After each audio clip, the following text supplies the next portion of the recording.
जय श्री कृष्ण। श्री शिवाय नमस्तुभयम। हर हर महादेव।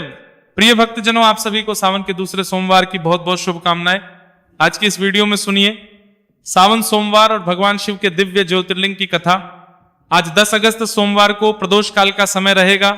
शाम 6:14 से लेकर 7 में लगाएगी 44 तक, जब शाम की मुख्य पूजा आप इस दौरान करने के बाद व्रत का पारण कर सकते हैं।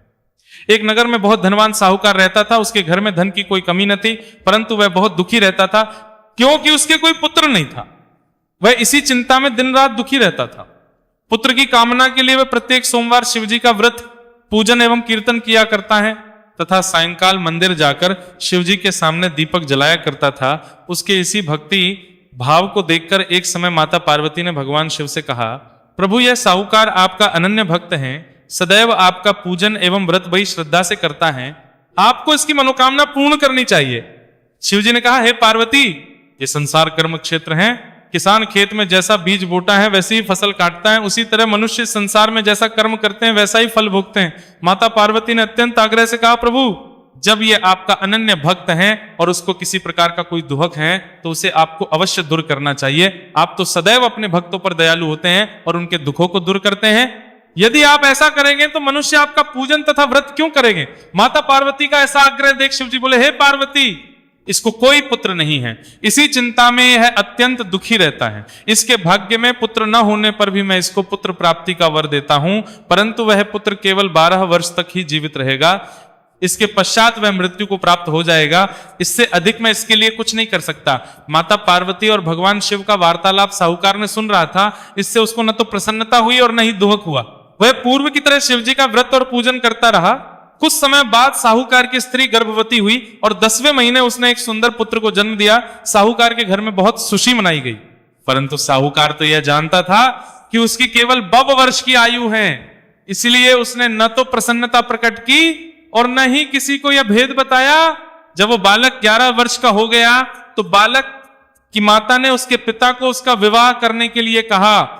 तब साहूकार ने कहा, मैं अभी इसका विवाह नहीं करूंगा, अभी मैं इसे शिक्षा प्राप्त करने के लिए कांसी पढ़ने के लिए भेजूंगा। साहूकार ने बालक के मामा को बुलाकर बहुत सा धन देकर कहा, तू इस बालक को काशी पढ़ने के लिए ले आओ और रास्ते में जिस स्थान पर भी जाओ हवन तथा ब्राह्मणों को भोजन कराते तथा दक्षिणा देते जाना।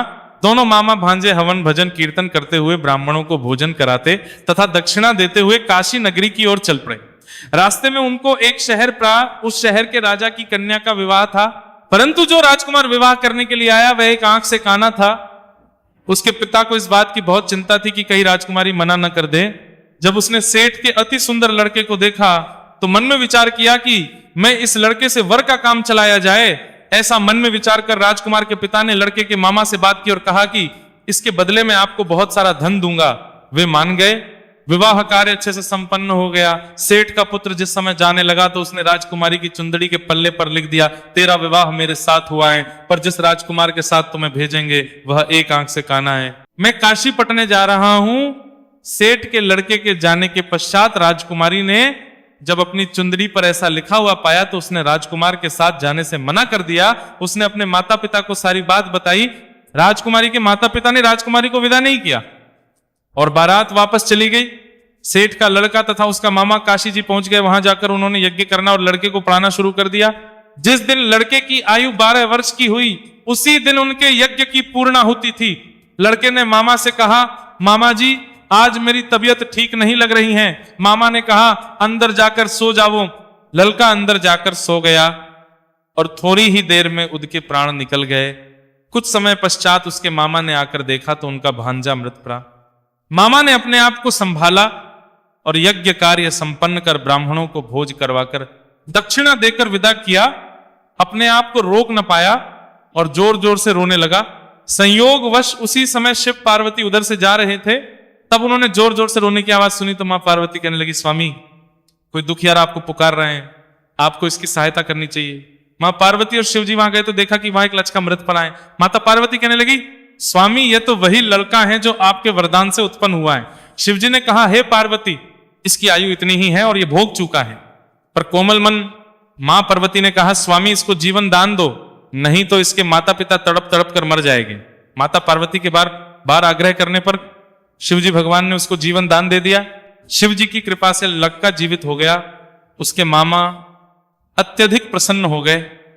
शिव जी और मां पार्वती कैलाश पर चले गए।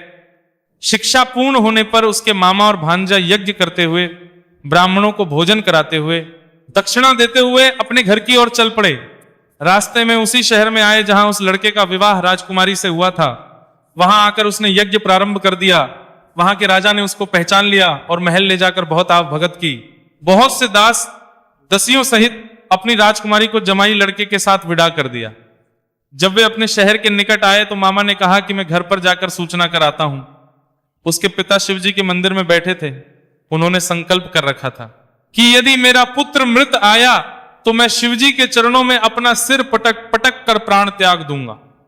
लड़के के मामा ने आकर यह समाचार दिया कि आपका पुत्र आ गया है, अपनी पत्नी को साथ लेकर, बहुत सा धन लेकर आया है।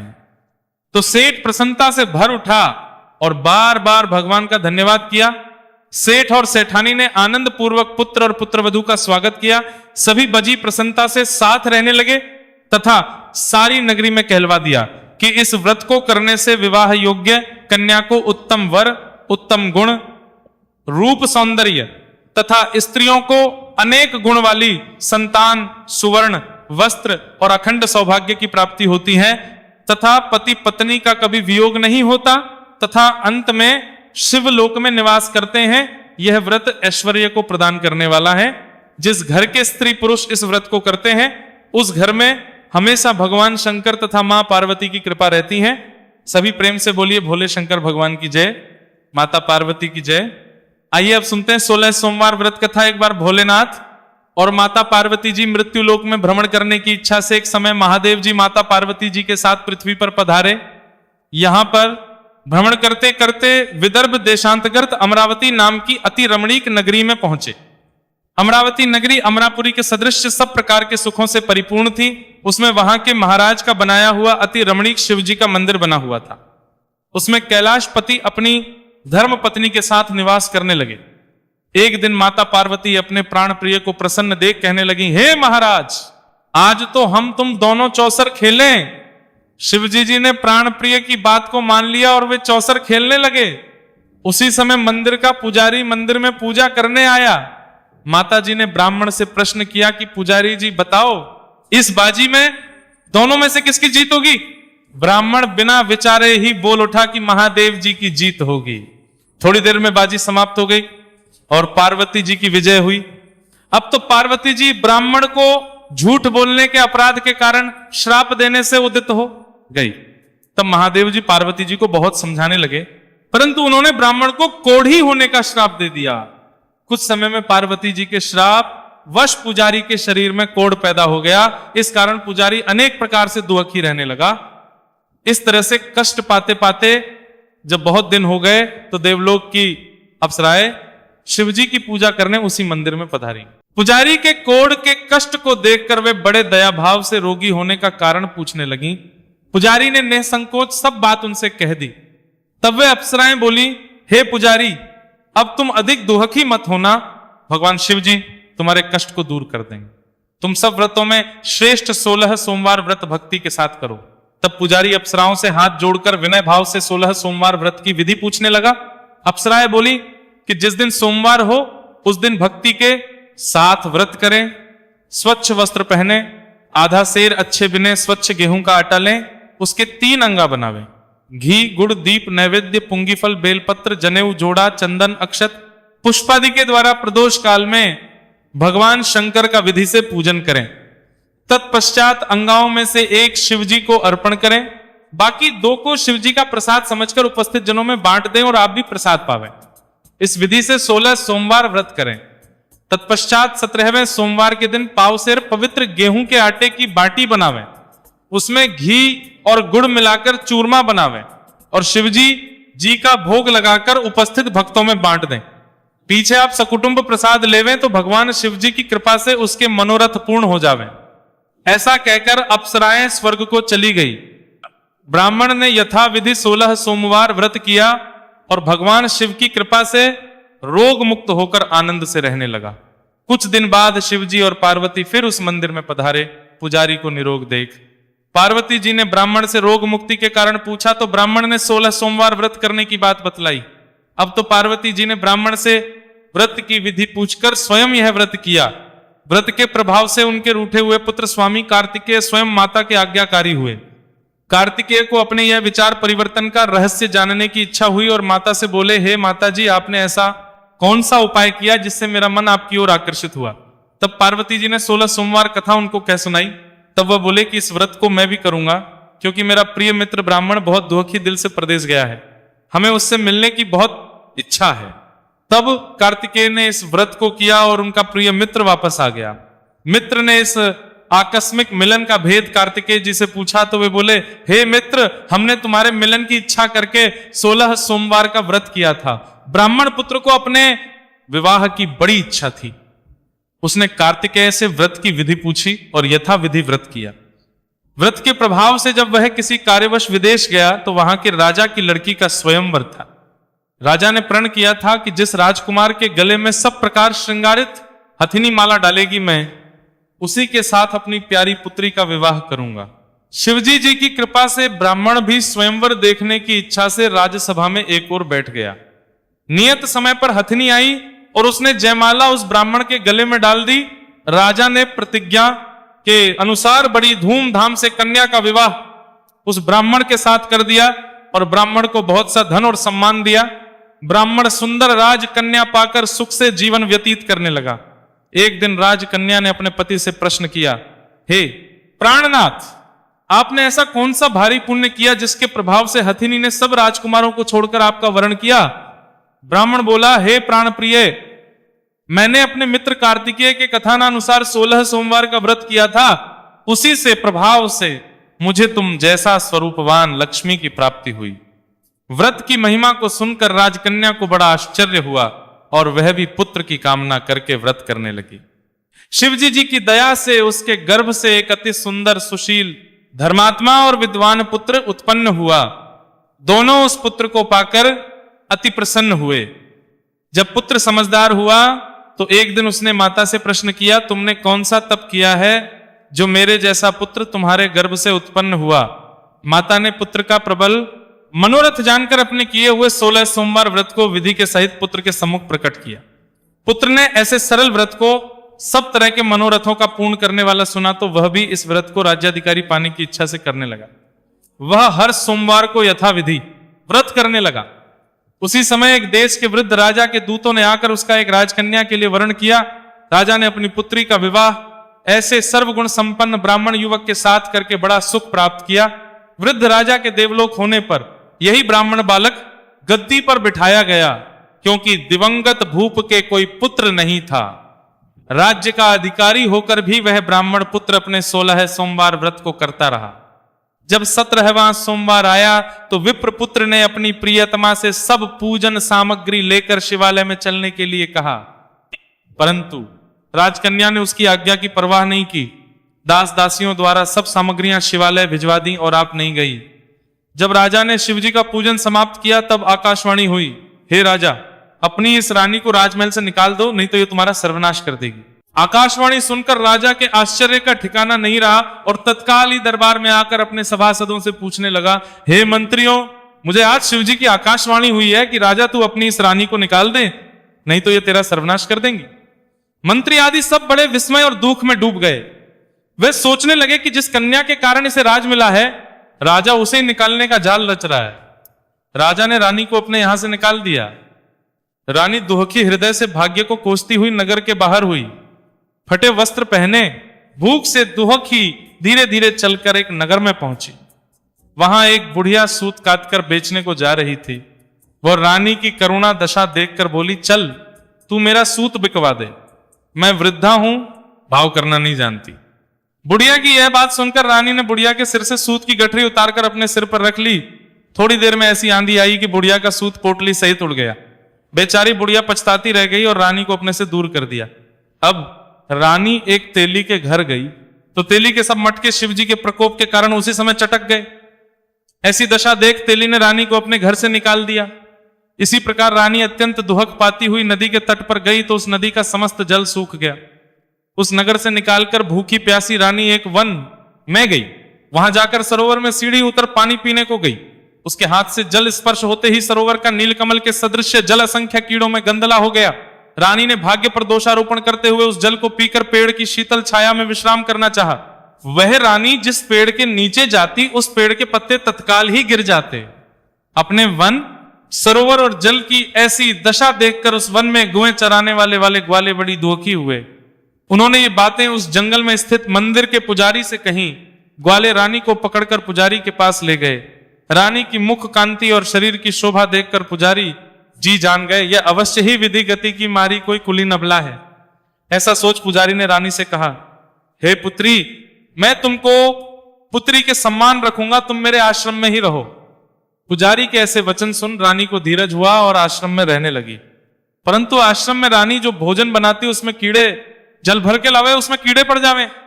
अब तो पुजारी जी भी दुखी हुए और रानी से बोले, हे पुत्री, तुम सब मनोरथों को पूर्ण करने वाले 16 सोमवार व्रत को करो, उसके प्रभाव से अपने कष्टों से मुक्त हो जाओगी। पुजारी की यह बात सुनकर रानी ने 16 सोमवार व्रत को विधिवत संपन्न किया। 17वें सोमवार को पूजन के प्रभाव से राजा के हृदय में विचार उत्पन्न हुआ कि रानी को गए बहुत समय व्यतीत हो गया, न जाने कहां कहां भटकती होगी, ढूंढवाना चाहिए। राजा ने यह सोचकर रानी को तलाश करने चारों दिशाओं में दूत भेजे। वे तलाश करते हुए पुजारी आश्रम में रानी को पाकर पुजारी से रानी को मांगने लगे, परंतु पुजारी ने उनसे मना कर दिया। दूत चुपचाप लौट गए और आकर महाराज के सम्मुख रानी का पता बताया। रानी का पता पाकर राजा स्वयं पुजारी के आश्रम में गए और पुजारी से प्रार्थना करने लगे कि महाराज, जो बाई जी आपके आश्रम में रहती है वह मेरी पत्नी है। शिव जी के कोप से मैंने उसको त्याग दिया था, अब इस पर से शिव प्रकोप शांत हो गया है, इसलिए मैं इसे लिवाने आया हूं, आप मेरे साथ जाने की आज्ञा दे दीजिए। पुजारी जी ने रानी को राजा के साथ जाने की आज्ञा दे दी। रानी प्रसन्न होकर राजा के साथ महल में आई। नगर में अनेक प्रकार के बधावे बजने लगे। नगरवासियों ने नगर के दरवाजे तोरण बांधे और बंधनवारों और विविध विधि से नगर सजाया। घर घर में मंगल गान होने लगे। धूमधाम से रानी ने अपनी राजधानी में प्रवेश किया। महाराज ने अनेक तरह से ब्राह्मणों को दाना देकर संतुष्ट किया और याचकों को धन धान्य दिया। नगर में स्थान स्थान पर थासदा व्रत खुलवाए, जहां भूखों को खाना मिलता था। इस प्रकार से राजा शिवजी का कृपा पात्र होकर राजधानी में रानी के साथ अनेक तरह के सुखों का भोग करते हुए आनंद से जीवन व्यतीत करने लगा। अब तो राजा और रानी प्रत्येक सोमवार को यह व्रत करने लगे। विधिवत शिव पूजन करते होगा।